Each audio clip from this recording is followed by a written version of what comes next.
அனைவருக்கும் வணக்கம். இந்த வீடியோவில் நம்ம ஆர்டிக்கல் 22 பற்றி பார்க்க போகிறோம். ஏற்கனவே நம்ம ஆர்டிக்கல் 1லேருந்து 21 வரைக்கும் டீட்டெயில்டாக வீடியோஸ் போட்டிருக்கோம். நீங்கள் பார்க்கல அப்படின்னா அந்த பிளேலிஸ்ட்டு பார்த்துட்டு அதில் எல்லாமே பார்த்துட்டதுக்கப்புறம் பார்த்தீங்க அப்படின்னா உங்களுக்கு ஒரு கண்டினியூவேஷன் இருக்கும். சரிங்களா? ஆர்டிக்கல் 22 என்ன சொல்லுது அப்படின்னா, கைது மற்றும் தடுப்பு காவலில் இருந்து பாதுகாப்பு கொடுக்குது. அதாவது ஒரு மனிதனுக்கு கைது பண்ணுறாங்க அப்படின்னா அவனுக்கு என்னென்ன பாதுகாப்பு, அவனுக்கு என்னென்ன சலுகைகள், அதாவது என்னென்ன விஷயங்கள் அவருக்கு சலுகையாக இருக்குது அப்படின்றத பற்றியும் காவலில் இருந்து பாதுகாப்பு கொடுக்கறத பற்றியும் பார்க்குறோம். அதாவது இது நீங்கள் ஃபுல்லாக பார்க்கும்போது உங்களுக்கு புரியும். இது இந்திய குடிமகனுக்கு மட்டும் இல்லாமல் நம்மளோட ஃப்ரெண்ட்லி ஏலியன்ஸ் வெளிநாட்டிலேருந்து வராங்க அப்படின்னா, அவங்களோட நட்பு நாடுகள்லேருந்து வராங்க அப்படின்னா அவங்களுக்கும் இந்த விதி பொருந்தும் அப்படின்னு சொல்கிறாங்க. நீதிமன்றம் பிறப்பித்த பிடி ஆணையின் கீழே செய்யப்படும் கைதிகளை தவிர மற்ற அனைத்து கைதுகளுக்குமே இந்த விதி பொருந்தும். ஒரு நீதிமன்றம் ஒரு பிடியாணை வாரண்ட் பிறப்பிச்சிருக்காங்க அப்படின்னா அதுக்கு மட்டும் இது பொருந்தாது. மற்றபடி போலீஸ் ஏதாச்சும் ஒரு கம்ப்ளைண்ட் கொடுத்து உங்களை அரெஸ்ட் பண்ணுறாங்க அப்படின்னா நீங்கள் அதுக்கு அகெயின்ஸ்டாக என்ன பண்ணலாம், இந்த ஆர்டிக்கலை யூஸ் பண்ணி நீங்கள் சுப்ரீம் கோர்ட்லேயோ ஹை கோர்ட்லேயோ போகலாம் அப்படின்றத சொல்லியிருக்காங்க. ஓகேவா? அப்போது இது யாருக்கு மட்டும் பொருந்தாது அப்படின்னா, நீதிமன்றம் பிறப்பித்த பிடி வாரண்ட்டை தவிர மற்ற எல்லாருக்குமே பொருந்தும் அப்படின்னு சொல்லியிருக்காங்க. அரசின் நலனுக்கு பாதகமான எந்த ஒரு செயலுக்குமே பொருந்தும் அப்படின்றதையும் சொல்லியிருக்காங்க. ஆனால் இது உரிமையியல் வழக்குக்கு பொருந்தாது. ஏன் அப்படின்னா, இது குற்றவியல் வழக்குகளுக்கு மட்டும்தான் பொருந்தும் அப்படின்றதுனால உரிமையல் வழக்குகளுக்கு பொருந்தாது. இதில் 7 உட்பிரிவுகள் இருக்குது. ஆர்டிக்கல் 22க்கு கீழே ஆர்டிக்கல் 22ல் 1, 2, 3, 4, 5, 6, 7 அப்படி 7 உட்பிரிவுகள் இருக்குது. இதில் ஃபஸ்ட்டு காரணம் சொல்லாமல் கைது செய்யப்படவோ அல்லது தடுத்து வைக்கப்படவோ முடியாது அப்படின்னு சொல்கிறாங்க.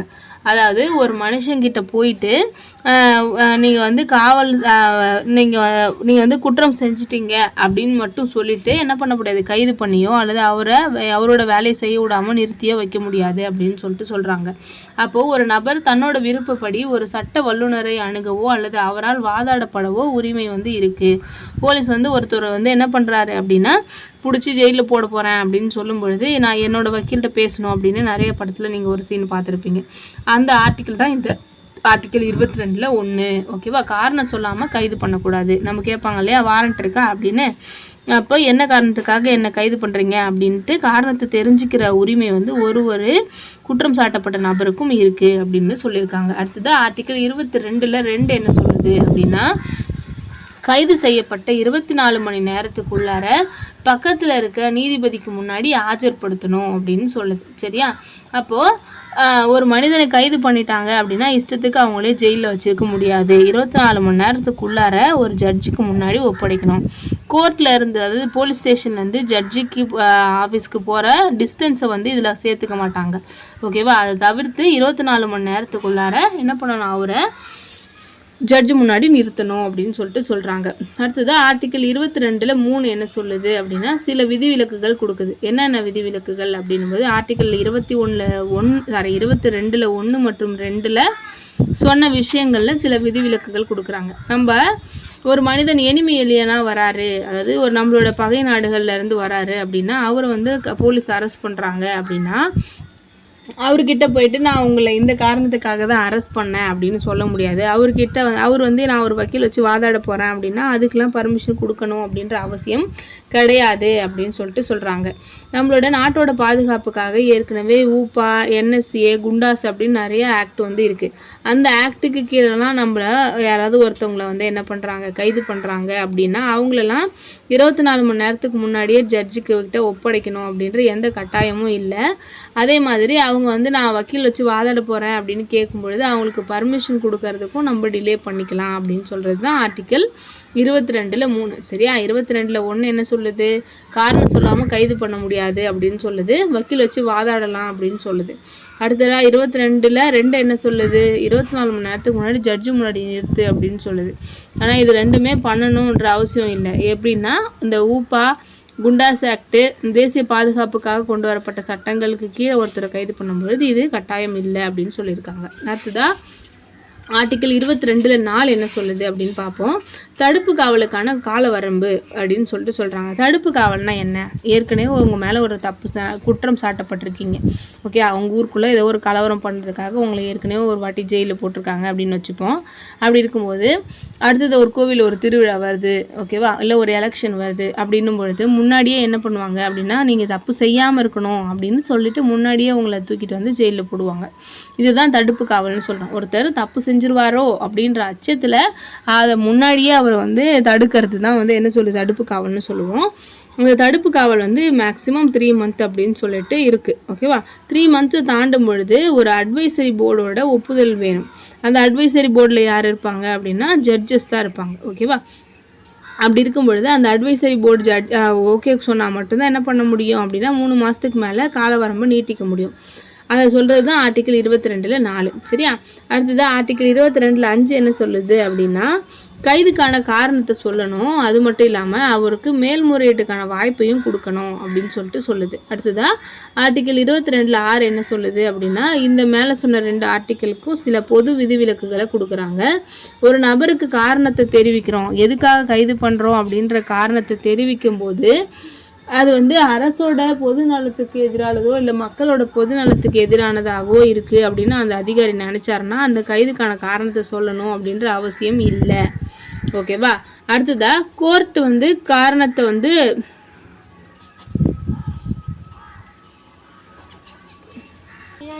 ஆனால் கோர்ட்டில் வந்து தீர்ப்பு என்ன வந்திருக்கு அப்படின்னு பார்த்தீங்கன்னா, எந்த ஒரு நபரையுமே வந்து கைது பண்ணும் பொழுது சொல்லப்படுற காரணம் கிளியராக இருக்கணும் அப்படின்னும், அவங்க கொடுக்குற கைதுக்கு கொடுக்குற டாக்குமெண்ட்ஸ் வந்து என்ன பண்ணணும், உண்மையாக இருக்கணும் அப்படின்றதையும் சொல்லியிருக்காங்க. ஓகேவா, கைதுக்கான காரணத்தை சொல்கிறதுக்கான டாக்குமெண்ட்ஸும் வச்சுருக்கணும். சும்மா வாயால் வந்து இவன் தப்பு பண்ணா அப்படின்னு சொன்னால் ஒத்துக்க முடியாது அப்படின்னு கோர்ட் வந்து சொல்லியிருக்கு. சரியா, அடுத்தது ஆர்டிக்கிள் 22 7 என்ன சொல்லுது அப்படின்னு பார்ப்போம். அதுவே வந்து 3 பிரிவாக பிரிச்சுருக்காங்க. 22 7 ABCன்னு சொல்லிட்டு அது என்னென்ன சொல்லுது ஒன்று அப்படின்னு பார்க்கலாம். அட்வைசரி போர்டோட ஆலோசனை இல்லாமல் பார்லிமெண்ட் என்ன பண்ணலாம், தடுப்பு காவலை நீட்டிக்கலாம் அப்படின்னு சொல்லுது. எப்போ அப்படின்னா, தேசிய பாதுகாப்புக்கோ அல்லது பொது அமைதிக்கோ குந்தகம் விளைவிக்கிறாங்க அப்படின்ற பட்சத்தில் அட்வைசரி போர்டோட ஒரு அட்வைஸ் தான் தேவை கிடையாது. பார்லிமெண்ட் நினச்சாங்க அப்படின்னா அவங்கள வந்து மறுபடியும் என்ன பண்ணலாம், தடுப்பு காவலை அதிகரிக்கலாம் அப்படின்றத சொல்லியிருக்காங்க. ஒரு பெரிய ஒரு ரவுடி இருக்காரு அப்படின்னு வச்சுக்கோங்க, அவரை வெளில விட்டோம் அப்படின்னா அந்த எலெக்ஷனே சீர்குலைச்சிருவார் அப்படின்னும் பொழுது எலெக்ஷனுக்கு முன்னாடி ஒரு 3 மாதத்துக்கு முன்னாடி அவரை குண்டாஸில் போட்டு உள்ளே வச்சுருக்காங்க அப்படின்னு வச்சுப்போம். தடுப்பு காவலில் ப்ரிவென்ஷன் ஆக்டில் உள்ளே வச்சுருக்காங்க அப்படின்னு வச்சுப்போம். திரும்பியும் நம்ம அட்வைசரி போர்டோட இது கேட்கணுமா அப்படின்னா இல்லை, அவர் வந்து ஆபத்து அப்படின்னும்போது பார்லிமெண்ட்டே என்ன சொல்லலாம், இன்னும் கொஞ்சம் ஒரு 6 மாதம் உள்ள வைன்னு சொல்லலாம் அப்படின்னு சொல்லியிருக்கு.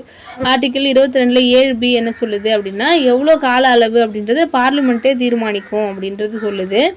ஆர்டிக்கிள் 22 7C என்ன சொல்லுது அப்படின்னா, ஆலோசனை குழு என்ன மாதிரி விசாரணை நடத்தணும் அப்படின்றத சட்டமாக வந்து பார்லிமெண்ட்டை நினச்சா இயற்ற முடியும் அப்படின்னு சொல்லுது. அப்போ பார்லிமெண்ட்டுக்கு ஃபுல் பவர் கொடுக்கறது தான் ஆர்டிக்கிள் 22 7. ஓகேவா, ஆனால் வந்து இந்த ஆர்டிக்கிள்லாம் பார்த்தீங்க அப்படின்னா என்ன சொல்லுது, அந்த தனிப்பட்ட நபருக்கு எதிரானதாக வந்து இருக்குது நாடாளுமன்றம் இயற்ற சட்டம்.